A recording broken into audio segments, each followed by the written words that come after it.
इसलिए सनातन हिंदू धर्म में नियम है कि 16 श्राद्ध के 16 दिन पूरे हो और अमावस्या का दिन हो। 16 दिन श्राद्ध के पूर्वज पितृलोक छोड़कर, चंद्रलोक छोड़कर मृत्यु लोक में रहते, भ्रमण करते रहते।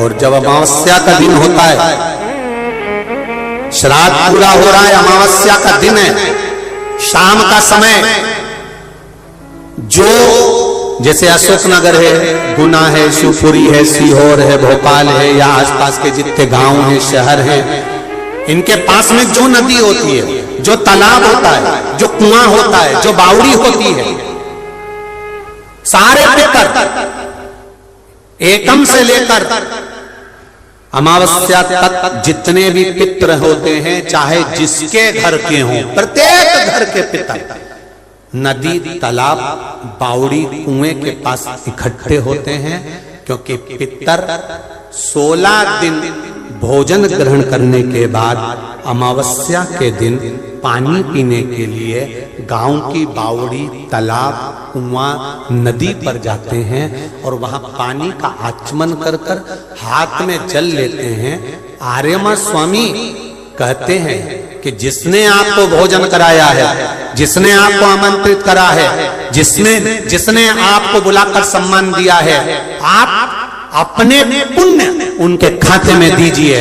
तो पितर हाथ में जल लेकर उनका नाम लेकर कि मेरे मंझले बेटे ने, कि मेरे बड़े बेटे ने, कि मेरे छोटे बेटे ने, कि मेरे चौथे बेटे ने, कि मेरी बेटी ने, कि मेरे उसने भोजन कराया, उनका नाम लेकर पितर जल छोड़ देते हैं। तो साल भर उसके यहाँ भंडार भरा रहता है और वो उन्नति की ओर बढ़ता है। नियम है कि 16 श्राद्ध के 16 दिन पूरे हो और अमावस्या का दिन हो।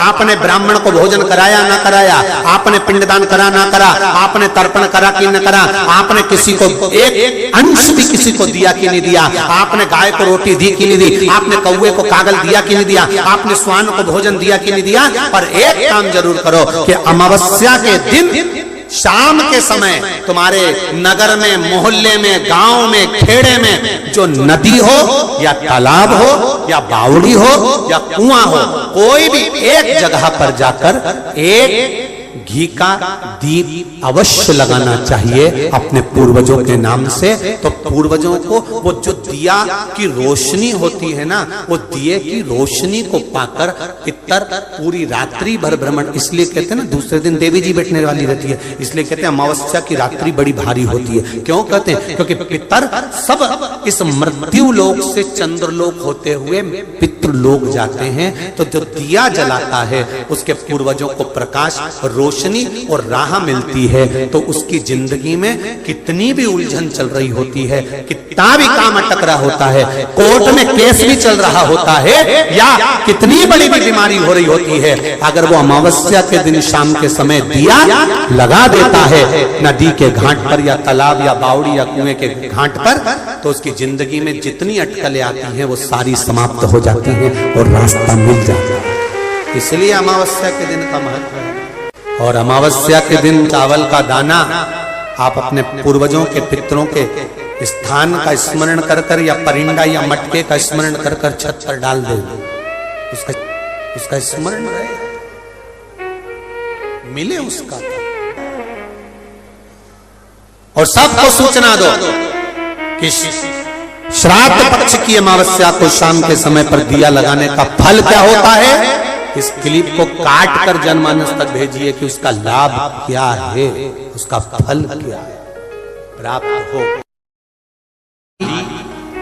अगर सौभाग्यवती है तो भी दिया लगा सकती है, और सौभाग्य नहीं तो भी लगा सकती है, पूर्वजों का उद्धार कर सकती है। पितरों के उद्धार के लिए ये नहीं देखा जाता कि ये भोजन बनाएगी कि नहीं बनाएगी, वो बनाएगी कि नहीं बनाएगी, वो करेगी कि नहीं। नहीं नहीं, पितरों के उद्धार के लिए आप छोटे हो, बड़े हो, मंझले हो, संजले हो, जो भी हो, शिव की कृपा पर है। देखो लगाइए आप। श्राद्ध पक्ष की अमावस्या के दिन शाम के समय दिया नदी, तालाब, बावड़ी या कुआं कहीं भी एक जगह पर जाकर अपने पूर्वजों का स्मरण कर कर सिर पे माताओं से निवेदन है पल्लू रखकर, जिससे पूर्वजों का आशीर्वाद बना रहे। और पुरुष वर्ग अगर साथ में जा रहे हों तो धोख लगाकर प्रणाम कर कर, झोली पसार कर प्रणाम करना कि मेरे पितर, जब दिया लगाओ तो झोली पसार कर प्रणाम करो मेरे पितर, मेरे घर में खूब भंडार भर कर जाना, ऐसी कृपा करना और उनको कहकर जाइए। चंद्रलोक से पितृलोक के बीच में एक पितृलोक का सीढ़ी पड़ती है, जीना, सड़ाव, सीढ़ी जिसपे पितर चढ़ के पितृलोक जाता है। उस सीढ़ी पर कौन रुकता है? उस सीढ़ी पर पितृलोक में जाते समय कौन रुकता है? तर्पण शिव महापुराण की कथा कर रही है, पितर आए पर आपके यहाँ पर उनको भोजन नहीं मिला, दिन का श्राद्ध नहीं जी दे गए, पितृलोक की सीढ़ी पर जाकर बैठ जाते हैं। अंदर जो पितर जाते हैं वो पितर जब अंदर जाते हैं, जाने के बाद बात करते करते जाते हैं कि हमारे बेटे ने हमको खीर खिलाई, हमको पूड़ी खिलाई, और उनके मुख से जो राल टपकती है, तो जो पितर भूखे रह जाते हैं वो पूरा साल उनकी राल को चाटते हैं और बद्दुआ देते हैं कि हमारे बेटे 5-5, 4-4, 3-3, 2-2 इतने बेटे और हमको भूखा छोड़ दिया। तो वो बद्दुआ देते हैं, जिसके कारणवश पितृदोष होता है। और फिर ब्राह्मण देवता कहते हैं कि ये पितृदोष हो गया। पितृदोष क्यों हुआ? क्योंकि वो भूखे रहे।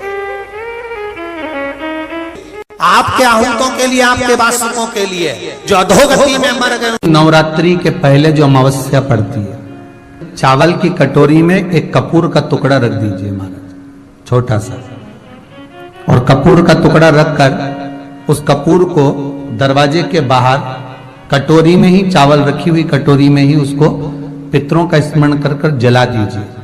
और जलाने के बाद उस चावल को कहीं भी किसी भी वृक्ष की छांव में पक्षियों के लिए डाल दीजिए। शिव महापुराण की कथा कहती है, अगर मान लो पितृ आपको कष्ट दे रहे हैं, पितृ आपको तकलीफ दे रहे हैं, कोई काम नहीं होने दे रहे हैं, या कहीं आपको ऐसा लगता है कि पितरों का दोष है, तो वो पितृदोष देवी, अब ये जो आप करेंगे ये कब कर रहे हैं? अमावस्या के दिन आप उसको रख रहे हैं। अमावस्या के दिन उसको रखकर रात भर आपने रखा कपूर के साथ में, सुबह एकम पड़ गई, नवरात्रि लग गई, उसी दिन उसको जला। घर में यदि क्लेश उत्पन्न हो जाता है, का धन, आपकी प्रॉपर्टी, आपकी जमीन, आपका प्लाट, आपका दुकान, आपका पैसा, यदि किसी ने कब्जा कर लिया और छोड़ नहीं रहा, प्रत्येक अमावस्या के दिन पीपल के वृक्ष के नीचे जाकर 2 दीप लगाइए घी के। दोनों दीप के सामने एक हल्दी का चावल, एक कुंकू का चावल का दाना रख दीजिए और सुधा सुधा सुधा सुधा 3 बार कह दो और स्मरण करो, हे हमारे कुलदेव, पितृदेव, शिवदेव, महादेव, कृपा कर कर जमीन है, मेरा जो धन है, मेरी जो प्रॉपर्टी है, मेरा पैसा लोगों ने हथिया लिया, देते नहीं। गोत्र बोलकर स्मरण कर कर बाबा मेरा धन मुझे वापिस ला कर दो। अमावस्या पर करो, फिर अगली अमावस्या करो, ऐसे 2-4 अमावस्या करोगे। जिसने ले रखा है वो खुद सोचेगा कि मुझे क्या हुआ, कि मुझे देना है, उसका पैसा चुकाना है, धन रखेगा नहीं। जब अमावस्या आए, श्राद्ध पक्ष के अंदर चुटकी भर आटा दरवाजे की दोनों चौखट पर डाला जाता है। किसी किसी के यहाँ दरवाजे पर आटे से रंगोली बनाई जाती, वो देव पितर के भाव से डाला। जिस बेटे बेटी का मंगल विवाह नहीं हो रहा हो, शुभ कार्य की सूचना नहीं आ रही हो, बहुत दिनों से एक फाइल कहीं लगी हुई है, अटकी हुई है, नहीं काम हो रहा, हम उनसे कहेंगे ये जो 16 दिन श्राद्ध के हैं, जितने दिन निकल गए, जितने दिन बचे हैं उन दिन में आपके दरवाजे के बाहर एक चुटकी घर से आटा लाकर चौखट के इस ओर, चौखट के उस ओर, दोनों जगह चुटकी भर आटे को डालना प्रारंभ करो। 16 दिन श्राद्ध के पूर्ण हो, जब अमावस्या है, किसी जलाशय, सरोवर, तालाब, बावड़ी, कुआं के पास में घी का दिया लगाकर आना, बाबा से प्रार्थना कर कर आना। केवल 22 से 24 दिन निकलते हैं और घर में कोई शुभ कार्य की सूचना आना प्रारंभ हो जाए। वो देव उस कटोरी में धान भर लीजिए, चावल, उसमें एक लौंग और एक बेलपत्र, बस ये रख लीजिए। जो हंडा होता है, घर में पानी का मटका होता है, पितरों का जो स्थान होता है जहां पानी पीते हैं अपन, मटका, हंडा, टंकी, बाल्टी, जो भी हो। आजकल तो लोग आरओ लगा लिए हैं, तो नीचे भी तुम मटका रखते होगे, हंडा रखते होगे, टंकी रखते होगे, उसी के पास में वो कटोरी रख दीजिए। 14 की रात्रि, अमावस्या के दिन उस कटोरी का चावल, बेलपत्र, ये सब शिव मंदिर के अंदर आप कोई भी एक स्थान पर, कोई दोने के अंदर रखकर या कागज के अंदर रखकर, शिव स्थान पर, शंकर के मंदिर में शिवलिंग को केवल स्पर्श कर कर जमीन पर ही उसको एक कागज में या दोने में, उसको जहां जलाधारी होती है, वो जलाधारी के पास में गणेश वाले स्थान पर, गणेश वाली जगह पर उसको रख दे। की छोटी सी एक, अगर पितृपक्ष के अंतर्गत यदि शिवजी के मंदिर में जाकर 1 लोटा जल, 3 चावल के दाने, 3 बेलपत्र, पितरों का स्मरण कर कर सुधा सुधा सुधा सुधा कहकर पितरों के हेतु भी अगर समर्पित कर दो तो शिव उसको स्वीकार कर कर सुधा पितरों से कहकर कल्याण कर देती, दुख समाप्त हो जाता, कष्ट मिट जाता है। हम सुधा सुधा सुधा कहते हैं। अगर आप पितृपक्ष में, श्राद्ध पक्ष में कोई ब्राह्मण भोजन करा रहे हो, गौ माता को श्राद्ध पक्ष में रोटी दे रहे हो, स्वान को रोटी दे रहे हो, कागल को निकाल रहे हो, कौवे को रोटी दे रहे हो, सुधा का स्मरण सुख देता है। तो पहला चंदन बाबा के शिवलिंग पर, दूसरा गणेश जी पर चंदन की उंगली, तीसरा षडानंद कार्तिकेय पर चंदन की उंगली, चौथा अशोक सुंदरी पर चंदन की उंगली, पांचवा जलाधारी पर चंदन की उंगली, छठा जो शिवलिंग का जल बह रहा है इसके ठीक विपरीत की ओर चंदन की उंगली, और सातवां चंदन नंदी के मस्तक के ऊपर जो 2 सींग लगे रहते हैं उस पर चंदन की उंगली। ये कब लगाई जाती है? या तो अमावस्या के दिन आपको लगता है कि हमारे पूर्वजों का उद्धार नहीं हुआ, हमारे पूर्वजों का कल्याण नहीं हुआ, कहीं अधोगति में कोई, सारे लोकों में पुराण की कथा सुन ली तो पितरों को समझ जाएगा कि पितर हैं क्या। सारे लोकों में सबसे सुंदर लोक है पितर लोक। कारण क्या है? तुम्हारे यहां दिवाली साल में एक बार मनाई जाती है, देवलोक में दिवाली साल में एक बार मनाई जाती है, नाग दीपावली के दिन। पितृलोक में दीपावली रोज मनाई जाती है। कारण, पितृलोक में दिवाली रोज क्यों मनाई जाती है, उसका कारण क्या होता है? लक्ष्मी जी ने नारायण से पूछा, ब्रह्माणी ने ब्रह्मा जी से पूछा, इंद्राणी ने इंद्र से पूछा, एक बात बताओ, तुम दिन भर बैकुंठ में नहीं रहते हो नारायण, आप कहां चले जाते हो? भगवान विष्णु ने कहा, मैं बता नहीं सकता कि मैं दिन भर कहां जाता हूं। नहीं, आज तो आपको बताना पड़ेगा कि तुम दिन भर कहां जाते हो, तुम दिन भर रहते कहां हो, कहां पहुंच जाते हो दिन भर, आपको बताना पड़ेगा, ये आपको बोलना पड़ेगा। भगवान नारायण कहते हैं, मैं नहीं बता सकता। सुबह शाम घर पर आते हो, दिन भर गायब रहते हो, आखिर जाते क्या हो? पत्नी पति से क्यों ना पूछे? तुम भी अपने पति से पूछ सकती हो, क्यों दुकान तो 8 बजे बंद हो गई थी, 11 बजे आ रहे हो, वो काम था। लक्ष्मी जी ने पूछा, तुम दिन भर कहां रहते हो? भगवान विष्णु ने कहा, मैं बता नहीं सकता। बताना पड़ेगा। तब नारायण ने कहा, फिर नारायण बोले, नारायण ने कहा कि देखो लक्ष्मी, बात ऐसी है कि पितृलोक इतना सुंदर लोक है, इतना सुंदर लोक है कि जहां जितने पितर निवास करते हैं उनके घर का कोई व्यक्ति अगर कथा सुनने जाता है, मंदिर जाता है, अगरबत्ती लगाता है, दिया लगाता है, या पूजन आराधना करता है, या भूलवश भी कहीं भगवान की कथा में जाकर बैठ जाता है, जितनी देर उसके घर का व्यक्ति कथा में बैठता है नारायण कहते हैं उतनी देर मैं उसके घर के पितरों के कंधे पर हाथ रखकर कथा को श्रवण करता हूं। पितृलोक इतना सुंदर है, और पितृलोक के जो स्वामी हैं आर्यमा स्वामी, वो पितृलोक के जो स्वामी हैं वो भी बड़े सुंदर हैं, और पितृलोक के जो स्वामी हैं बड़े सुंदर, और पितृलोक के स्वामी जिस पर बैठते हैं, काय पर बैठते हैं?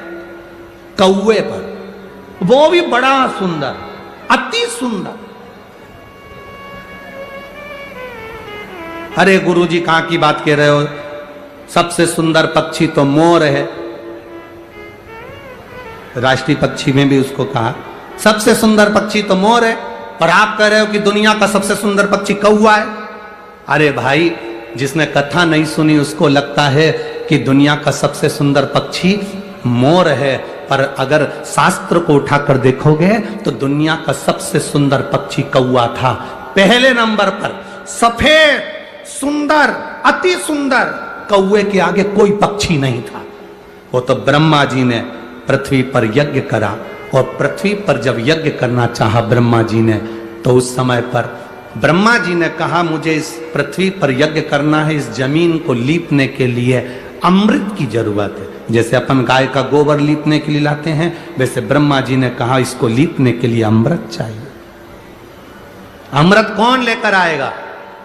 कोई आगे नहीं आया, तब ब्रह्मा जी ने कौवे को बुलाया, ए कौवा तुम अमृत लेकर आओ, क्योंकि तुम्हारी दृष्टि बड़ी प्रबल है, तुम अमृत को ढूंढ कर ला सकते। कौवा अमृत तो लाना, पर झूठा मत करना, अमृत को लेकर आना, मुझे बताना कहां रखा है तो मैं लेने चले जाऊंगा। कौवे ने कहा जो आज्ञा ब्रह्मदेव।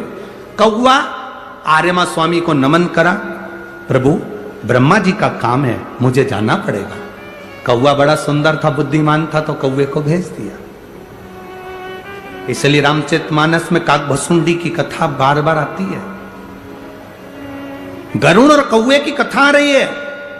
कौवा कितना विद्वान था, चला अमृत का पता लगाने के लिए। जब कौवा चला, अमृत का पता लगाते लगाते लगाते लगाते कौवे ने संकल्प ले लिया था कि जब तक अमृत नहीं मिलेगा मैं मुख झूठा नहीं करूंगा, पानी तक नहीं पीऊंगा। भूखा प्यासा कौवा दौड़ता रहा। आर्यमा स्वामी से कहकर कौवा दौड़ते दौड़ते दौड़ते दौड़ते जाए। बहुत दिन हो गए, तब कौवे को अमृत मिला। अमृत मिला तो कौवे को लगा बहुत तेज प्यास लग रही है, करूं क्या? कौवे ने उस अमृत को झूठा कर दिया। ब्रह्मा जी को आकर कहा स्वामी अमृत वहां रखा हुआ है, पर बात इतनी सी है कि मैंने उस अमृत को झूठा कर दिया। ब्रह्मा जी को क्रोध आ गया। ब्रह्मा जी ने कहा रे कौवे, तू सफेद होकर सुंदर होकर तूने ऐसा काला काम कर दिया, ऐसा बेकार काम करा, तूने अमृत को झूठा करा और ऐसा काला काम तूने करा। मैं तुझे श्राप देता हूं कौवे, तू गोरे से काला हो जाएगा। तूने अमृत को झूठा करा, इसलिए तेरी वाणी कर्कश हो जाएगी, तेरी वाणी कर्कश हो जाएगी। अमृत को कौवे ने झूठा करा था, इसलिए सारे पक्षी जल्दी मरते हैं, पर कौवा इतनी आसानी से नहीं मरता। कौवा इतनी आसानी से नहीं मरता। सारे पक्षी जल्दी मरते हैं, पर कौवा आसानी से नहीं मरता। तेरी वाणी कर्कश होगी तो काला होगा। सुंदर कौवा काला हो गया। आर्यमा स्वामी ने देखा कि मेरा कौवा, मैं जिस पर बैठता हूं, ये काला हो गया। आर्यमा स्वामी ने ब्रह्मा जी से कहा आप क्या चाहते थे? ब्रह्मा जी कहते हैं मुझे यज्ञ करना था, जमीन को लीपना था, कौवे ने अमृत झूठा कर दिया। क्यों चिंता करते हो? अमृत तो अमृत है, कोई झूठा भी कर देगा तो अमृत की शान कहां घट जाएगी? अमृत की क्या शान घटना? आर्यमा स्वामी ने कौवे से कहा तू चिंता मत कर। आर्यमा स्वामी बोले कौवे तू चिंता मत कर, आज मैं तुझको एक कार्य देता हूं। जब 16 श्राद्ध आएंगे, कौवा जिस जीव की जो तिथि होगी, मान लो किसी की चतुर्थी तिथि है, उस चतुर्थी तिथि पर तुझे छोड़ने के लिए पृथ्वी पर पितरों को जाना पड़ेगा। जब उनके छत पर तो पितरों को छोड़ने के लिए जाएगा, कौवा जब तू वापिस आएगा, तेरे लिए छत के ऊपर भोजन रखा रहेगा, जिसकी छत पर भोजन रखा मिल जाए उसको तू पाए।